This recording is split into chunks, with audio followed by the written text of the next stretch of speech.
Bonjour et bienvenue sur le podcast Explore Japon, le podcast qui explore le Japon sous toutes ses coutures. Des conseils voyages, de la culture ou bien de la vie de tous les jours en passant par l'apprentissage du japonais, partons ensemble une fois par semaine pour ce magnifique pays qu'est le Japon. Bonjour à tous, on est reparti pour un nouvel épisode et on va parler de la France. Et oui, de la France dans l'épisode de cette semaine, car oui, on kiffe le Japon, mais forcément, quand on vit au Japon, il y a des choses en France, enfin de France plutôt, qui vont nous manquer. Des choses qu'on aimerait bien apporter, comme par exemple, je sais pas moi, l'impolitesse, les va te faire enculer, ou bien mademoiselle, tu me donnes ton 06, voilà, des trucs comme ça, qui nous manquent forcément quand on est au Japon. Oui, bon, vous vous en doutez, on va pas parler de ça, mais avant toute chose, et même avant ce qu'on fait d'habitude, c'est-à-dire parler du sommaire, je vais m'excuser par avance, car il fait froid, oui, il fait froid à Budapest, et mon chauffage fait un boucan d'enfer. Là, pour l'instant, il ne fait pas de bruit, mais c'est possible qu'il se mette à démarrer à un moment donné. Vous aurez peut-être du bruit de fond, mais je ne pourrai jamais enregistrer ce podcast car en ce moment, il fait très froid. Bref, commençons quand même le sommaire de cette émission. Vous avez l'habitude avec ça. Et en vrac, on va suivre un mec à vélo dans les rues de Kyoto, puis on ira boire un café, mais sans vélo, car ils vont faire la gueule si on rentre avec chacun notre vélo dans le café. Et pour finir, avec un roux qui chante, vraiment. Oui, il y a des roux qui chantent vraiment, c'est pas des histoires au cinéma. En fait, si, parce que c'est au cinéma. Mais allez-y, retournons au Japon, mais au Japon avec l'accent français. Oui, enfin, un accent du Sud plutôt. Alors, on peut faire le « oui, mademoiselle, voulez-vous coucher avec moi ?» Voilà, la fameuse phrase que tout le monde sait dire un peu partout dans le monde. Ce qui n'est pas très cool quand on a un garçon, parce que du coup, à part les filles, les garçons, ils n'iront pas coucher avec personne. Mais bref, je m'égare un peu. Aujourd'hui, on va se lister un petit peu les choses de France qui nous manquent quand on est et quand on vit au Japon. Et au vu de la saison, on va commencer par Noël, car oui, Noël approche à grands pas. Alors bon, oui, j'en vois se demander s'ils ne sont pas en train d'écouter un ancien numéro du podcast. Eh bien non, je dis juste beaucoup de bêtises aujourd'hui. Mais on va quand même parler de Noël, oui, désolé. Car oui, même si Noël c'est loin, comme demain dans la chanson d'Ayam, eh bien pour les Japonais, c'est assez vite ficelé finalement. Alors oui, dans certaines villes, ça pète de la déco de Noël partout. Kyoto, justement, pas tellement. Moi, j'avais été assez déçu. Il y a quand même des décos de Noël, mais pas tant que ça au final. Je trouve que comparé à d'autres villes comme Tokyo ou Osaka, même comme d'autres fêtes, comme Halloween, etc., Kyoto, c'est pas foufou au niveau des fêtes, quoi. Au niveau des fêtes occidentales. Et les décos à Kyoto, c'est pas non plus grandiose, quoi. Mais ce qui est encore moins foufou, c'est qui manque, je trouve, c'est surtout cet esprit de Noël. Oui, c'est les fêtes, les cadeaux, le sapin, les vacances, etc. Et au Japon, le 26, toutes les décorations kawaii de Noël qu'on dit c'est génial, il y a les décos, pouf, voilà, c'est foutu à la poubelle, on passe à autre chose, il n'y a plus rien dans les rues. Et vraiment, le lendemain, c'est comme si rien n'avait jamais existé. Et du coup, on n'est pas du tout dans le côté, dans le côté hype, quoi. Tu voulais un peu encore profiter des fêtes de Noël, niet, voilà, on passe aux fêtes de fin d'année direct. Faut faire la place dans les décos. C'est un peu violent comme transition pour les fêtes. Et c'est pareil pour les autres, pour Halloween, la Saint-Valentin, etc. C'est à fond dans le commercial, quoi. C'est-à-dire que vous allez en bouffer, mais alors de partout, et le lendemain, il n'y a plus rien. On a tout viré, voilà, comme si ça n'avait jamais existé. Il n'y a pas de sentiment dans le commerce au Japon. Puis je parlais du sapin justement, et même si c'est pas impossible d'acheter un sapin au Japon, ça va vous coûter un bras déjà, il faut le savoir, et de deux, ça va être super galère à trouver. Moi je me souviens qu'une amie qui avait vraiment envie de fêter Noël avait dû se faire livrer son sapin par Ikea. Oui, acheter son sapin de Noël chez Ikea, ça fait un peu mal au cœur quand on a l'habitude de l'acheter dans un marché en dessous de chez soi, et de le ramener à la maison le jour même, et de kiffer, de le décorer. Avec cette ambiance de Noël, moi, qui me manquait quand même un peu, même si effectivement il y a un peu des décos, il y a des décos commerciales, mais tu sens pas vraiment l'esprit de Noël, et moi j'avoue, je kiffe bien Noël. Un truc qui va vous manquer, moi en tout cas c'est pas vraiment un truc qui me manque à moi, mais vous sûrement, c'est le jour de l'an. Et le bonne année, allez les feux d'artifice, yeah, les grosses soirées, want you know, pump it up. Oui, je sais, aujourd'hui je pars totalement en live, car non, au Japon on fait pas ça. Voilà, enfin dans la majorité des cas en tout cas. Bien sûr, vous allez quand même pouvoir trouver des fêtes en cherchant bien, des fêtes pour des gaijins, etc., dans des bars ou des trucs comme ça. Mais au Japon, la fête de fin d'année, c'est surtout en famille, devant la télé. À minuit, on va au temple et puis voilà, pas de feux d'artifice, pas d'ambiance festive. Pas tout le monde en kimono dans les rues et genre c'est le Japon, c'est génial, c'est traditionnel, je ne sais quoi. Non, c'est très très calme au final, même le fait d'aller au temple, ça dure pas très longtemps. Bon, après, il y a sûrement des gros stuff, hein, comme je disais, à Shibuya ou dans d'autres quartiers un peu branchés. Mais dans l'ensemble, on n'est pas du tout dans le même trip, hein, que le bonne année et d'aller courir de fête en fête comme on peut le faire chez nous. Mais bon, vous savez quoi? Moi, je déteste le jour de l'an. La course aux soirées, justement, j'aimais vraiment pas ça. J'ai jamais passé un bon jour de l'an. J'ai aucun souvenir de bonne soirée de jour de l'an. Ça me saoule. Et le bonne année que tout le monde crie. Et puis encore, heureusement, on le fait plus. Mais il y avait l'époque où tout le monde s'appelait, où dès qu'il était minuit, il fallait appeler papa, fallait appeler maman, fallait appeler tanti Josette, fallait appeler son meilleur copain, puis après se passer par les SMS. C'était devenu méga lourd. Moi, j'ai vraiment toujours détesté ce truc de bonne année. C'est pas mon truc, voilà. Chacun ses délires, mais alors moi, c'est vraiment pas le mien. Donc j'avais arrêté de le faire et à la place, on faisait en fait un Noël avec mon meilleur pote et c'est à partir de là que j'ai rekiffé les 31 décembre parce qu'on se faisait un auto-Noël avec mon pote, on s'offrait plein de cadeaux et on se faisait une bonne bouffe et c'était bien cool, c'est même plus cool que le Noël en famille pour moi. Donc voilà, forcément, c'est des très bons souvenirs le 31, mais pas pour le jour de l'an, ça j'avoue, ça ne me manque pas du tout. Et petite anecdote, moi je me souviens que j'avais mon binôme, le premier 31 décembre qu'il a passé au Japon, il était hyper excité parce qu'il s'attendait à voir les petites japonaises en kimono et avoir du kimono partout et les gens dans les temples et genre des feux d'artifice même, des petits trucs, etc. Et, tout. Et en fait, non, il n'y a rien de tout ça. Voilà, c'est le lendemain, il y a un peu plus d'excitation des gens pour la première journée au temple. Mais le soir même du 31, il se passe strictement rien, hein, à part les gens qui vont sonner un peu les cloches, mais c'est pas du tout festif. Et puis c'est limite un peu chiant, et il faut se l'avouer. Et puis c'est plus un truc traditionnel de famille, je pense. C'est pas du tout un truc de fête avec les amis. Comme Noël et l'inverse, Noël c'est plus un truc qu'on va fêter en couple que fêter en famille au Japon. Mais allez, changeons de sujet, les fêtes c'est fini, on va retourner au boulot. Et pas que, en fait, voilà, on va faire un truc qui manque vraiment par rapport à la France, c'est ce que j'appelle le niveau zéro de l'initiative. Pour moi, le salarié japonais, c'est vraiment un roboto. Voilà, c'est un robot monotâche. On lui apprend deux, trois trucs à faire qu'il sait faire par cœur et qu'il fait super bien. Il le répète sans cesse. Mais si à un moment donné, pour X raison, on rajoute un truc sur son chemin, eh ben, il va se taper dedans. En boucle, et en boucle, et en boucle, et en boucle, et en boucle. Sans jamais se dire à un moment, mais en fait, je peux juste contourner ce truc-là. C'est cliché, mais je l'ai vu tellement souvent. Le Japon est vraiment bien huilé, ok, mais dès qu'il y a un imprévu, c'est la catastrophe totale. Ils savent plus quoi faire, ils savent pas du tout comment gérer. Et vous êtes confronté à des murs, c'est assez hallucinant. Ce sont des robots, ils ont aucune prise d'initiative, zéro prise de risque. Et voilà, ils ont une tâche à faire. Si cette tâche-là change, ils peuvent pas la faire, tout simplement parce qu'il y a juste eu un grain de sable au milieu et que c'est pas comme d'habitude.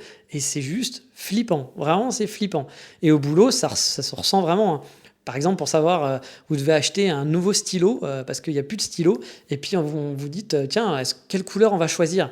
Et bien pour choisir la couleur, il va falloir faire la demande à votre chef, le fameux N+1, qui lui-même va demander aussi à son chef, donc votre N+2, qui va demander aussi à son chef, votre N+3, qui lui aussi va demander à son chef, votre N+4. Et on va arriver au N+23, le PDG de la société, qui enfin prendra une décision hyper importante pour lui, savoir quelle sera la couleur du nouveau stylo qu'on va commander pour la société. C'est juste fou, voilà, c'est fou. On perd un temps fou sur des conneries. Nous, en France, si vous faites ça, on va vous foutre un coup de pied au cul en vous disant et en vous expliquant que pour un stylo, tu peux quand même te débrouiller et le commander toi-même. On va pas voilà, demander au boss pour ça, ni à ton boss. Voilà, on va te filer la CB de l'entreprise, puis t'arrêtes de nous faire chier, quoi, tout simplement. Au Japon, pour envoyer un fax, il faut demander l'autorisation. Oui, vous devez envoyer un fax à un client. Dans certaines boîtes, il y a un service qui va vous donner l'autorisation d'envoyer votre fax au client. On en est là, oui, on en est là au Japon. La flexibilité, elle est proche du zéro.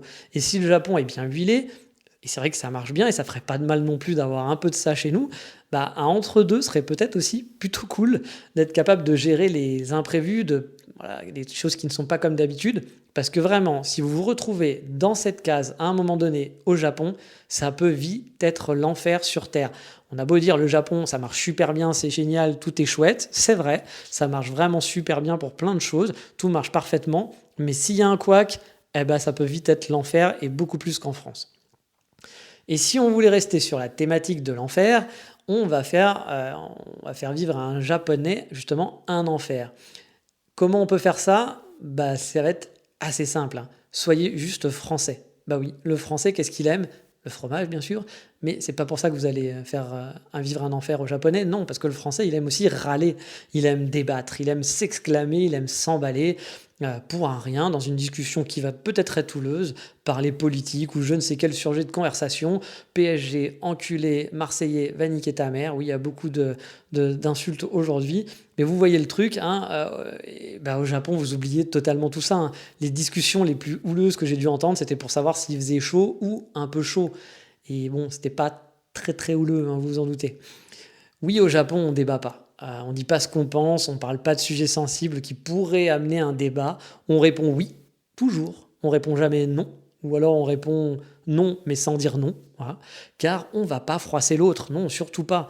Bon, je vais pas vous mentir, hein. Franchement, moi j'aime bien, c'est reposant. Je vous ai déjà expliqué que pour moi, j'avais une sainte horreur de tous les gens qui vous imposent leurs pensées et leur façon de vivre, qui vous expliquent ce qui est bien, ce qui est mal, ce que vous devez faire, que ce qu'ils font eux, c'est la vérité, que c'est les belles choses, que vous êtes un méchant si vous faites pas ça. Bref, les lobbies de toutes sortes, c'est pas mon truc, hein. Même pour des causes justes. Ma phrase préférée intérieurement, c'est mais tu voudrais pas fermer ta gueule et garder ça pour toi et laisser vivre les gens comme ils veulent. Donc voilà, du coup le Japon pour moi, pour ça, c'est vrai que c'est quand même très très nickel. Mais c'est vrai qu'en tant que latin, on aime quand même un petit peu débattre. Et ça peut me manquer de temps en temps, moi le premier, hein, j'adore débattre. Mais bon, celui-là, perso, je l'importerai pas quand même, parce que j'aime mon Japon comme ça, même si c'est vraiment pas parfait. À choisir, je préfère quand même avoir des conversations totalement insipides et inintéressantes, mais où personne va faire chier l'autre au final. Mais pour beaucoup de gens, et beaucoup de mes amis, hein, à la longue, c'est vrai que ça leur manquait de pouvoir débattre avec leurs amis japonais. Et les fameux débats en France, ils démarrent où? Eh ben, ils démarrent souvent en terrasse de café ou d'un bar, tout simplement. Bah oui, la terrasse, quoi. Chez nous, c'est un peu une institution. Allez, viens, on va boire un coup en terrasse après le boulot, ou tac tac, enfin voilà, c'est le classique, dès que les beaux jours arrivent. Au Japon, les terrasses, bah, c'est souvent très très rare. C'est pas impossible d'en trouver bien sûr, mais on n'en trouve pas tant que ça. Le petit plaisir de se poser dehors à une table, un verre à la main, bah ça le fait pas trop finalement au Japon. Bon, ça aussi, c'est pas spécialement une envie d'import que j'ai envie de faire pour moi, je dois l'avouer.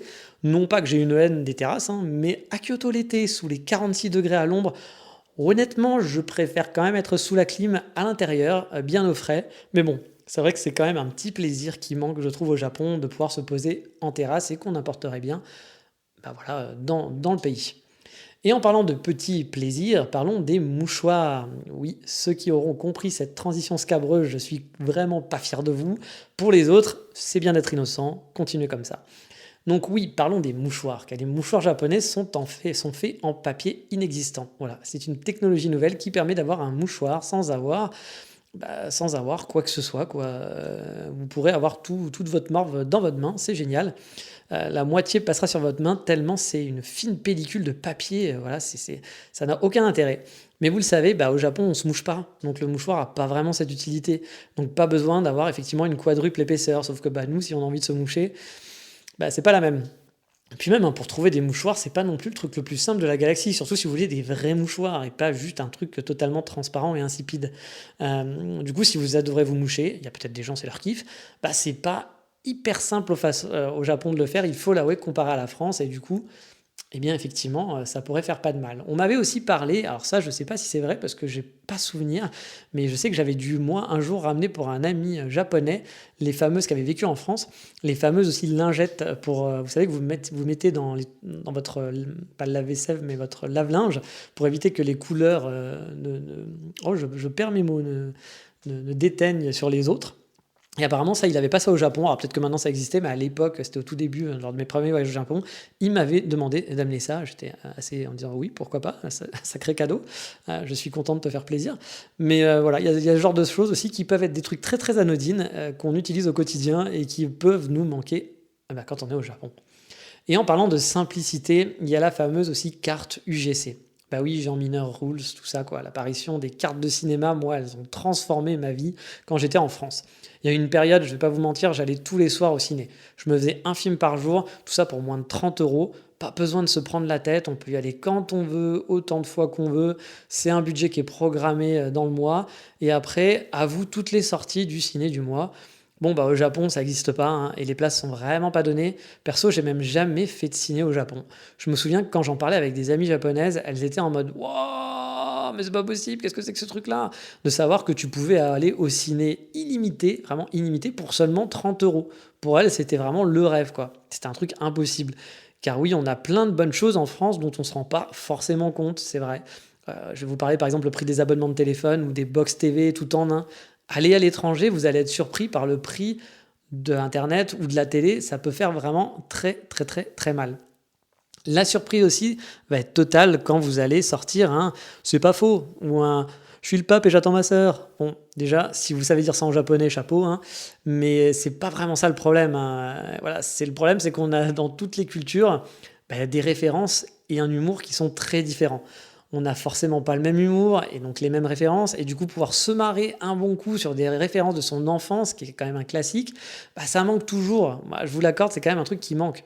C'est pas un truc qu'on a en France spécifiquement, hein, et que le japonais n'ont pas. C'est plus un problème de culture générale, je fais bien l'entendre, mais bon, ça reste un truc qu'on aimerait bien importer pour pouvoir se marrer sur les mêmes blagues et les mêmes références. J'ai des amis qui habitent partout dans le monde, des Français, et au Canada ou en Angleterre ou en Écosse ou je ne sais où, ce truc-là, ça revient toujours en disant «Ah, ça me manque un peu de pas d'avoir sorti une phrase comme ça, où normalement en France des gens auraient rebondi, et là tout le monde te regarde en disant qu'est-ce qu'il raconte ce mec?»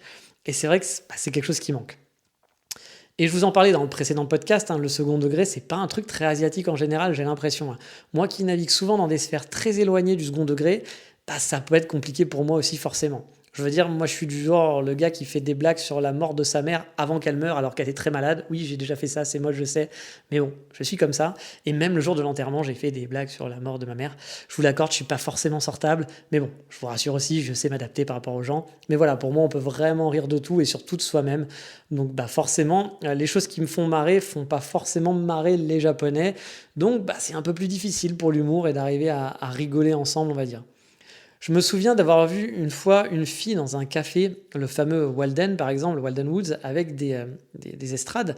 Elle prenait des poses totalement surréalistes pour être prise en photo, un peu comme une danseuse. Elle écartait les bras et les jambes, elle faisait un genre de, pas de grand écart, mais pas loin, en étant sur les estrades avec un sourire bright. C'était franchement un petit peu ridicule pour moi. Mais bon, après elle fait son kiff, hein, pourquoi pas, j'ai envie de dire. Si elle se fait plaisir, qu'est-ce que ça peut me foutre. Mais il y a un barista qui me regarde et qui voit que je suis intrigué, et du coup il me dit... Il me dit «Qu'est-ce qui se passe? Pourquoi t'es intrigué comme ça?» Je lui dis que je trouve ça un peu chelou, que j'essaye de faire une blague pas méchante, hein, parce que voilà, je sais que ça serait pas forcément bien passé, mais je trouve que la situation est un peu surréaliste, quoi. Et il me regarde super gêné. Et il y a un grand blanc, et puis il me dit «Oui, mais c'est joli quand même». Je j'irai pas jusque-là, c'est pas joli, moi je trouve ça surtout chelou. Mais bon, voilà, c'est forcément un peu compliqué au niveau de l'humour, c'est un truc qui me manquait perso. Mais bon, j'avais mes potes francophones aussi pour ça, et c'est pour ça que c'est toujours bien d'avoir aussi son petit quota de potes francophones. Alors il y a des gens qui voudront pas du tout, qui vont être «je suis au Japon, je veux aucun français autour de moi». Je peux le comprendre, même si bon, voilà, je suis pas sûr que la nationalité ça fasse vraiment quelque chose. Le principal, c'est d'être avec des gens qu'on apprécie. Et oui, voilà, le prochain truc qui va vous manquer, alors désolé, je cherche un petit peu où j'en étais, c'est et je pense que ça ouais, c'est un truc qui va mettre tout le monde d'accord, c'est, un truc qu'on aimerait bien importer de France au Japon, c'est voilà, on le sait, hein, c'est le truc auquel vous pensez, ah non, j'allais pas dire les gros boobs, bande de pervers, non, je pensais aux vacances, bah oui, travailler au Japon, ça veut dire pas de vacances, enfin très peu. C'est pas pour ça que les Japonais sont plus productifs, vous le savez, hein, ou qu'ils travaillent mieux. Mais les vacances, on est bien loin des 25 jours de congé, plus les RTT, plus les jours fériés, plus la bar mitzvah, plus l'enterrement du chien de la grand-mère, et les arrêts maladie, etc. Bah oui, au Japon, on va juste au taf, hein. Et si on n'y va pas, c'est mal vu. Oh mon Dieu, vous aviez 5 jours de vacances et vous les avez tous pris, mais quel hérétique au bûcher. Oui, ça va vous manquer si vous travaillez pour une boîte japonaise les vacances, ça je peux vous l'assurer. Note-moi, je dis ça, mais vu que je suis freelance, sans être vraiment freelance, j'aurai pas de jours de congé non plus. Donc niet nada, à part les jours fériés canadiens, donc je suis pas dans une situation super méga ouf niveau vacances. C'est-à-dire que je vais sûrement me mettre pire que les Japonais finalement. Mais bon, quand on aime, hein, on fait des concessions. Et donc le dernier sujet que je voulais évoquer, ça sera toujours pas les gros boobs, non, ça sera pas non plus les tailles de chaussures qui sont un épineux problème pour vous, mademoiselle, je le sais. ou alors le taille de préservatif qui peuvent être aussi pour nous deux, mademoiselle et monsieur, aussi des cas de problème aussi. On aurait pu en parler pour le coup, mais on n'a pas le temps et de tout faire, donc on va plutôt parler quand même du gros classique, parce que si on n'avait fait pas ça, je m'en serais voulu. Bah oui, la bouffe, car mine de rien, en France, on mange bien. Alors oui, au Japon aussi, on mange très très bien, mais on mange pas pareil. Les tranches de sauciflard pour l'apéro, le plateau de fromage avec plein de fromage, les bonnes saucisses bien juteuses et grillées, la raclette, bah oui, tout ça, vous pouvez quasi oublier. Bon, bien sûr, on arrive à trouver un peu de l'import, hein, mais bon, au vu du prix de la raclette ou du beurre de micelle, par exemple, bah vous n'allez pas inviter tous vos potes à bouffer des raclettes chaque semaine ou vous faire des tartines de beurre salé tous les matins, hein. Désolé pour les Bretons, ça va être compliqué.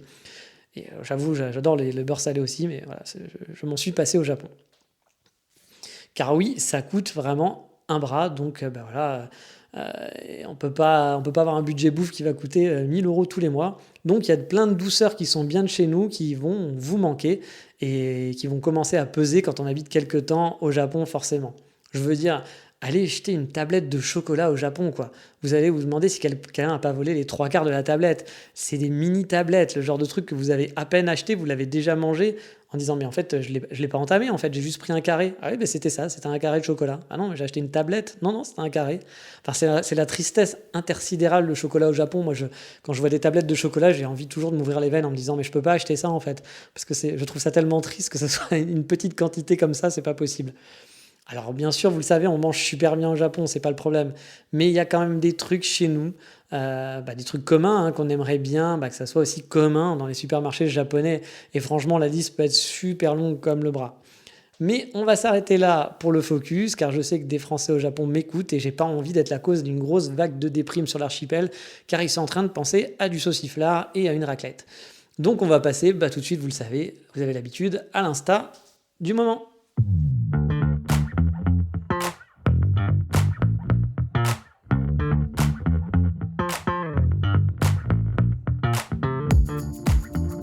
Et cette semaine, on va suivre Aga à vélo, vous l'aviez compris dans le sommaire, qui se balade avec son vélo donc dans les rues de Kyoto. Bon, les fans de bicyclette, vous allez être super déçus. C'est pas du tout un compte avec plein de photos de vélo, hein, c'est pas un fan de vélo. C'est juste un type qui aime bien aller de magasin en magasin avec son vélo, puis il le dit dans sa description, et qui prend plein de photos sur Kyoto. Son compte, c'est Kosuke, K-O-U-S-U. Oui, j'ai dit K-O-U, c'est K-O-U-S-U-K-E 03, donc Kosuke 03. Et c'est quelqu'un que je suis depuis pas mal de temps, je pense, hein, et qui parfois m'a fait découvrir de bonnes adresses dans la ville, que ce soit des cafés, que ce soit du côté un peu plus sucré pâtisserie ou des restaurants. Il y en a vraiment pour tous les goûts. Il poste principalement des photos, comme je vous l'ai dit, hein, de restaurants, etc. Et donc, vous l'aurez compris, en ville, ça permet de découvrir des adresses qui sont plutôt chouettes et de varier les choses. C'est un vrai, je pense, amoureux de sa ville et il profite bien. Donc, si vous voulez fouiner et découvrir des adresses de Kyoto, ce compte, franchement, est fait pour vous. En attendant, on va justement aller dans un café sur Kyoto, ça tombe bien, dans la fameuse rubrique Voldemort.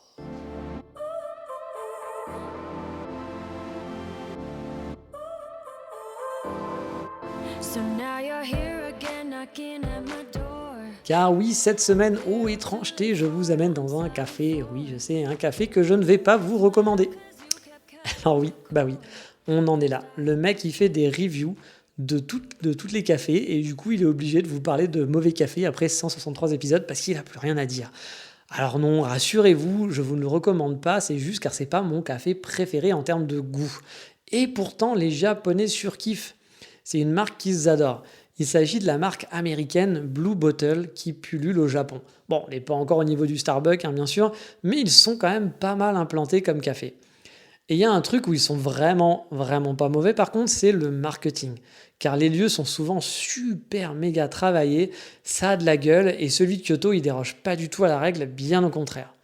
Alors déjà, il est placé dans un quartier très touristique, juste avant un temple hyper connu de la ville, donc on peut pas le louper. Ensuite, la maison, car oui, ils ont une maison, enfin non, ils n'ont pas une maison, ils ont des maisons, il y a du pognon chez Blue Bottle, hein, il faut l'avouer, c'est juste magnifique. C'est deux maisons, donc il y a une première qui sert un peu de boutique goodies, qui est comment dire, une grande baie vitrée qui est ouverte des deux côtés, donc c'est un peu comme si on circulait dans une maison facilement. Et ensuite, on va arriver sur un patio, un grand patio, avec plein de petits cailloux, et où il y a une petite terrasse, oui, une petite terrasse quand même, Le patio est grand, mais voilà, il y a un peu des tables, donc c'est assez rare, encore une fois, on en parlait tout à l'heure. Et là, on arrive dans l'autre maison qui sert cette fois-ci de vrai coffee shop. C'est un mélange entre du bois, de l'industriel, c'est vraiment un lieu qui est très joli, qui est très Instagrammable. Ouais, les Coréens, ils doivent adorer aller là-bas, ils vont faire leurs photos, ça doit être super, ils toucheront pas leur plat, mais ils auront des super photos, ils trouveront ça génial. Niveau pâtisserie, ça va, ça le fait, hein, il y a des trucs qui sont vraiment pas mauvais de mémoire, il faut l'avouer. Mais côté café, moi, ça a toujours été un peu ma petite déception. C'est pas que c'est mauvais, mais je trouve pas voilà, que ça soit une qualité de coffee shop de spécialité, je trouve. Et surtout qu'en ville, sur Kyoto, bah, c'est pas ce qui manque, il y en a déjà pas mal des très bons coffee shops. Pour moi, et c'est pareil, à Tokyo, j'en ai essayé plusieurs fois et j'étais assez déçu. Pour moi, Blue Bottle, c'est entre le coffee shop de spécialité, on va dire la spécialité donc assez qualitatif, et le Starbucks finalement. C'est un peu l'intermédiaire, c'est un peu la liaison entre les deux. Mais je connais par exemple des amoureux de café qui apprécient beaucoup Blue Bottle, hein. Donc après, les goûts et les couleurs, je vous engage à y aller et vous allez peut-être adorer. Et juste pour le lieu, ça vaut le coup. Puis de toute façon, les Japonais, ils kiffent le marketing chez Blue Bottle, ils adorent ça. C'est sûrement un de leurs coffee shops préférés, même j'en ai souvent entendu parler. Et quand je parlais avec des Japonais et que je leur demandais à des Japonais qui aimaient des coffee shops, hein, vraiment des coffee shops de spécialité, que je leur disais, bah tiens, c'est quoi ton café de spécialité de préféré? Bah souvent dans le top 3, il y avait Blue Bottle. Et moi, j'avoue, je suis toujours un peu, Blue Bottle, ouais, sans plus quoi. Mais voilà, comme quoi, je ne suis pas 100% japonais, hein, bah, ça s'entend quand je parle, hein, en même temps, vous allez me dire. Mais bref, est-ce que je vous conseille du coup Blue Bottle? Bah oui, hein, totalement. Car déjà, en tant que touriste, il est super bien placé pour la pause café. Et de deux, bah, franchement, rien que pour le lieu, ça vaut le coup. Il est très très beau. J'y suis allé 2 fois pour moi part, alors que j'apprécie pas particulièrement leur café. Donc bah oui, la hype du lieu joli, ça marche aussi sur moi. Faut dire que pour moi, un bon coffee shop, vous le savez, c'est pas que le café, c'est aussi le lieu, l'ambiance. Et puis les gâteaux, ouais, on va pas lâcher les gâteaux, hein.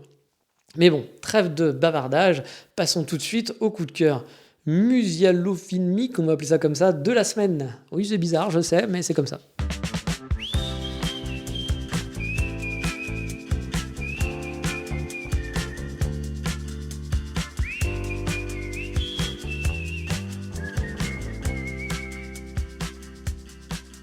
Car oui, aujourd'hui, on va remonter dans le temps. Je vais vous parler d'un de mes films préférés. Il n'est pas du tout japonais, alors j'en vois qui vont partir en courant, c'est pas le Japon, ça m'intéresse pas. Et bah c'est dommage, vous faites une erreur. Il ne parle pas du Japon, bah oui, j'ai eu une vie aussi avant le Japon.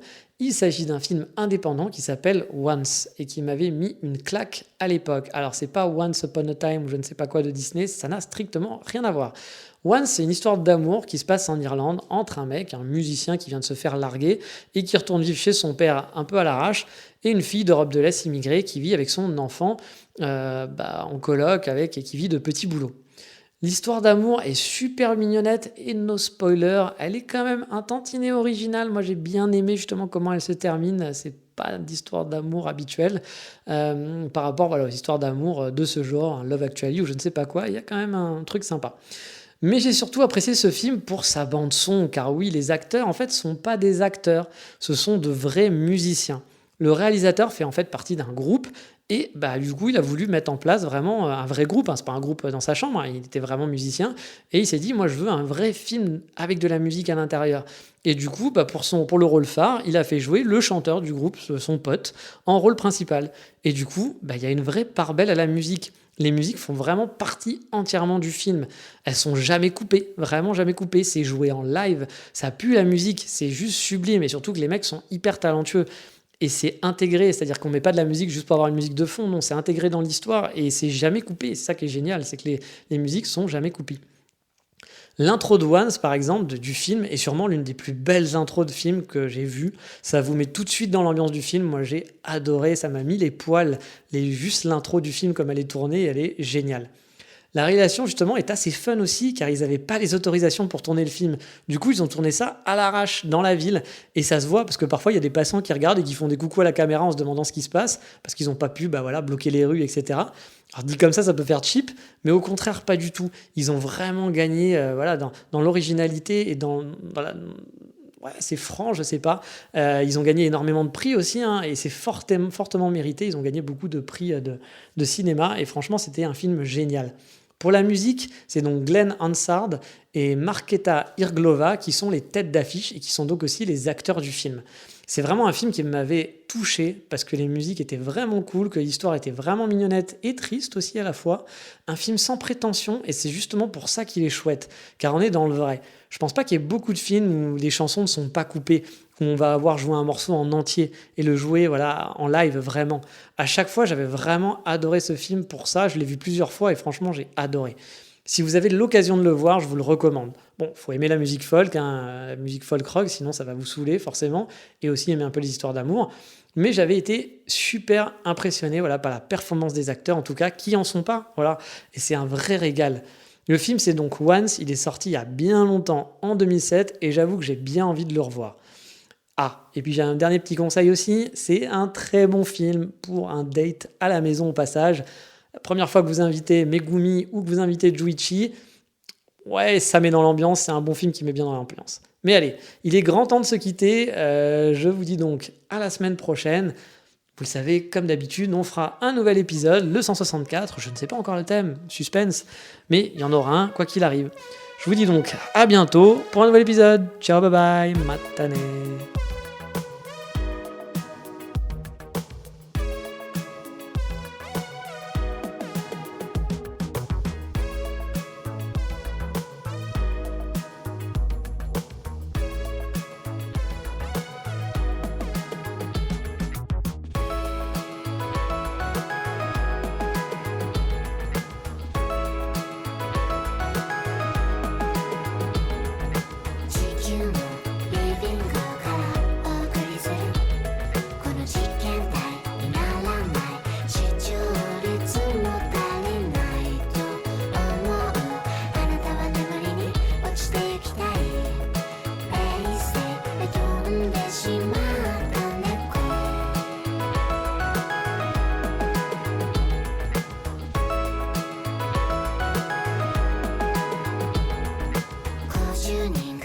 自由に腰掛ける椅子をたくさん集め寝ているのは一人か二人順番に待ち時間を利用する犬はベランダでミラーと落として水をこぼす誰かが笑ってあさってのカレンダー間違い探しの旅に出る電球機から天気予報を順番に予想して占って部屋から出るのは一人私公共手段迷いなくかかりつけの医者にお願い